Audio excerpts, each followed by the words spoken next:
So hello everyone again. We're back with Sandeep and we wanted to continue with our conversation tonight about consciousness. But like I kind of remember, like I always knew the word consciousness, but I don't know if I was conscious about consciousness and what exactly has been going on between that time when I was still not conscious to the time that now today I'm hoping that I'm more conscious. And so when I met Sandeep, he was a consciousness expert with 4 decades of experience delivering his art about consciousness and mindfulness to a variety of groups of people, thousands of people that he's been counseled on consciousness. Let's go and see, Sandeep, what exactly your take is. How does this look in our personal life? Tangibly, perceivably, what is this and how does this look? This is a very important question, Orshi. And let's put it this way. What is personal life? Personal life is nothing else but the way we relate to people, situations, and things. Now, and one of the most important things is relating to people. And when relationship comes, there are 4 S's, which really are the foundation on which we develop a happy, contented, and a secure relationship. And what are these 4 S's? One is seen. We want to be seen the way we are. We don't want to be seen in parts, okay? And I doubt if anyone wants to be seen in parts. Yeah. So one is seen. Number 2 is being soothed. Whenever I'm in stress, so whenever I go to a person, be it my friend, be it my wife, be it my girlfriend, boyfriend, or whatever it is, parents, I need them to soothe me. Now, the third thing is security. Third S stands for security. When I go to that person and speak to that person, what I want is the sense that I can speak my heart out without any filters and I will not be judged. And the fourth is safety, that I'm physically safe with that person. I think all listeners would agree that these 4 are the 4 cornerstones of any successful, contented, happy relationship. Now, this is the one part. The second part is, as human beings, what is our reflexive tendency? What is our construct? And before I really answer your question, let me ask a question. Can you repair a car without knowing the dynamics of the car? No. You got to know the engineering of the car. Similarly, to repair ourselves, to change ourselves, to transform ourselves, we got to understand the dynamics of the human construct. Now, let me give you a stadium view. We are made primarily of 3 energies, okay? The soul energy, the mind energy, and the body energy. Now, if I remove the soul energy, what happens? We die. So let's bring the soul energy back. We are alive again. And now I remove the mind energy, what happens? We are alive, but incapable of thinking and taking action. I bring the mind energy back. This means the soul was feeding the mind. And now I remove the body energy. we don't exist. So if you see in this entire equation, the mind was feeding the body or directing the body, and the soul was directing the mind and the body. So soul, now what is soul? Soul is that prime energy, is the mover energy, is the essence of life. And its characteristics are love, mutuality, good of everyone, compassion, bliss, happiness.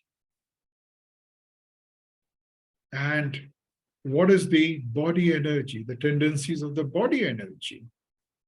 It's grossly selfish because the body knows only three things.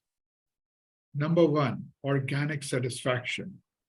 Number two, organic multiplication. And number three, and most importantly, organic survival. And in between rests our mind, which keeps on oscillating between the soul energy and the body energy. And, if you guys just map your thought process, the thoughts you have had, the quality of the thoughts and actions for the last 24 hours or 48 hours, you'll find a lot of inconsistency in them. At one point of time, you were very noble, you were very saintly, you were very forgiving, full of love, compassion. And at the other point of time, you were just the devil. Why this inconsistency? It is because, like I said, the mind keeps on oscillating. When it is towards the soul, the thoughts and actions are saintly. When it is towards the body, the thoughts and actions are beastly or devilish. Now, for the four S's which I spoke of earlier, seen, safety, security, and soothe. Can you fulfill those four S's when you are in a devilish mood? Obviously not. No. And this is so amazing to hear because to those who view us in this space and in my Ayurvedic practice space and in my hydration, space and in my wellness space, I try to explain to my Vibe Tribe community that it is about body, mind, soul connection, but how do we harmonize that? How do I actually help people to heal in this space where we have a recognition that if there is something in the body, maybe it originates from the mind, or it could come from actually a soul growth journey process or a karmatic cord or whatever you want to really call it. And that how we holistically view and how we holistically heal. And this is so amazing because I just call it the battle of the ego and the higher self. And you just put it in such a lovely way where you said it's the battle of the body and then the actual soul, or how we oscillate the mind, right? So it's like, it's mesmerizing. It's mesmerizing. And once you understand how to correlate these different levels, right, then you've got that real power unleashed. Well, thank you, Orshi. Now, like I said, like I raised the question, can you satisfy the four S's operating like a beast? Obviously, you can't. No. So you got to operate from the higher level. Now, let me quickly also break down the mind. There are three qualities or attributes in the Indian wisdom, which are present in everything in the creation. And we call them gunas, means qualities. One is sattva. Sattva means purity. Yes. So the quality of purity. The second is rajas, which means action, the quality of action. And the third is tamas, which means the quality of darkness.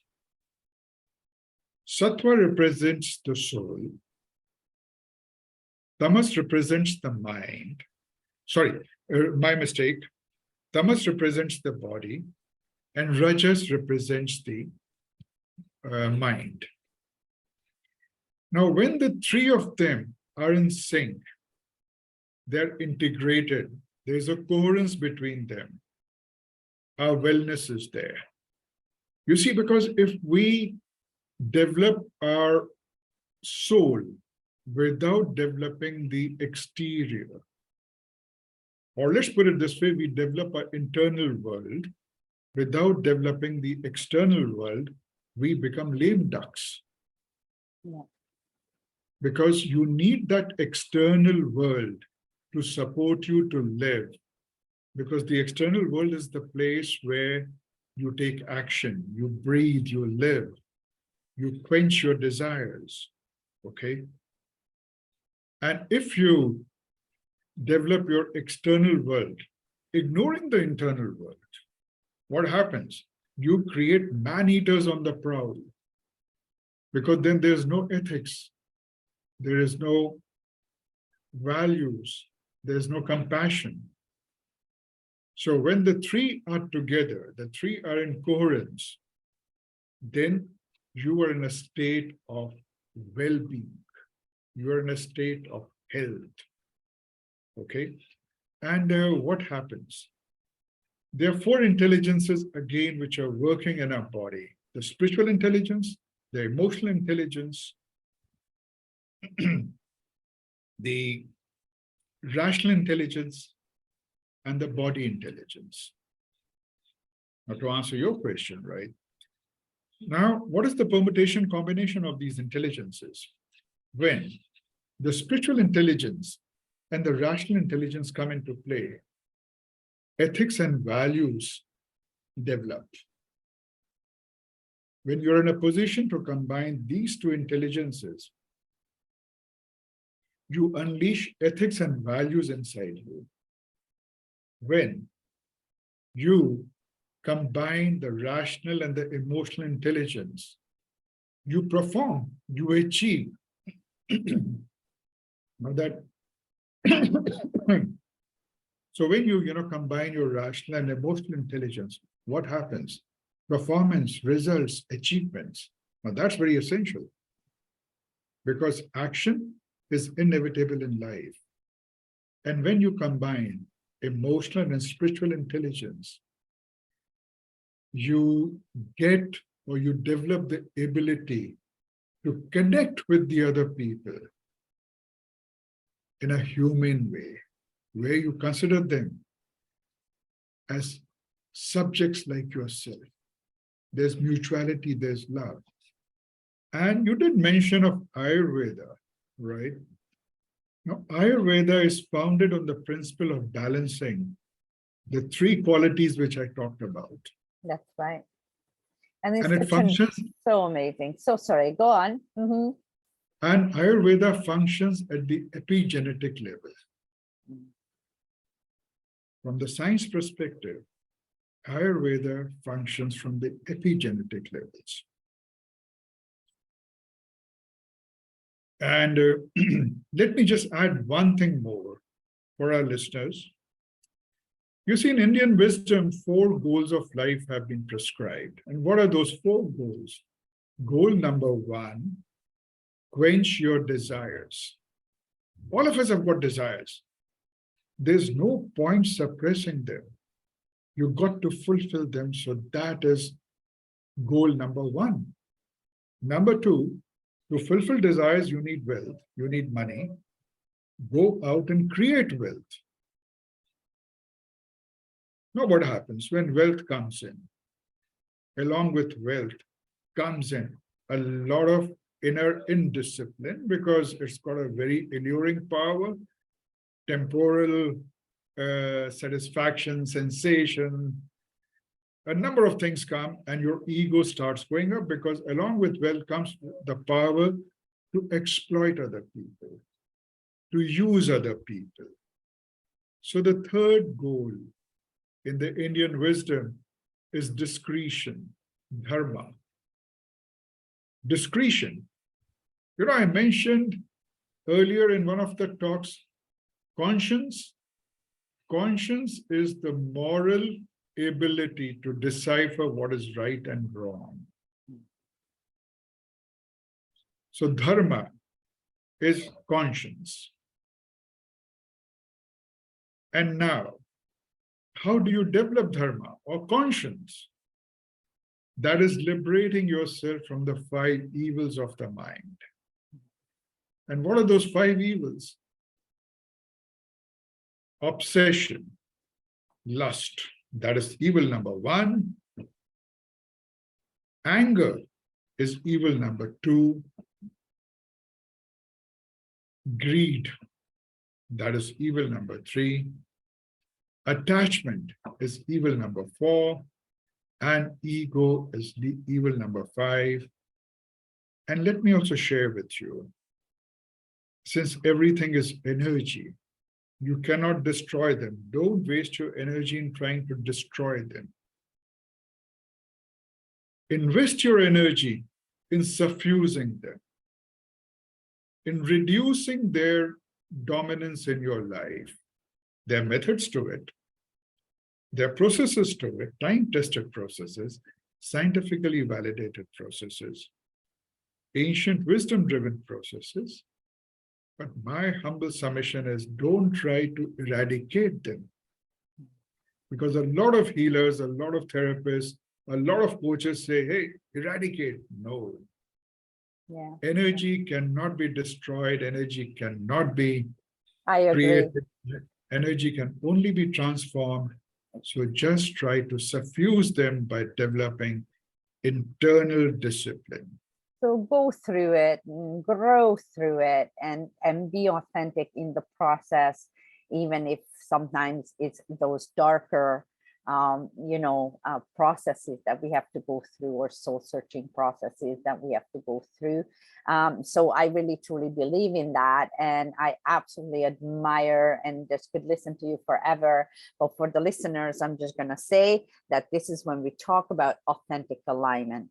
This is what I feel when all of those planets align. And I kind of just use this as an analogy for the body, the mind, and the soul, and the alignment of those energetics, when we really, once again, authentically can express ourselves and have and live in that consciousness and be secure and safe and seen and heard and suited. And that is so amazing. And so from here on in, for all of you guys that are interested in knowing more, we're going to be talking about even another aspect of consciousness and how all of this. And in my experience, I see that a lot of people associate consciousness with some sort of a woo-woo or whoosh-whoosh or something that is quite untangible. But let's show you how it is extremely tangible in the world of business and success and achievement and that kind of happiness, where we would know how to actually operate on a day-to-day life in the more transactional realm of our lives. Okay, so here it is. Let's go and continue on the next one with Sandeep. And until then, see you guys all on the next one. Thank you so much. Namaste. Here we go. Take care.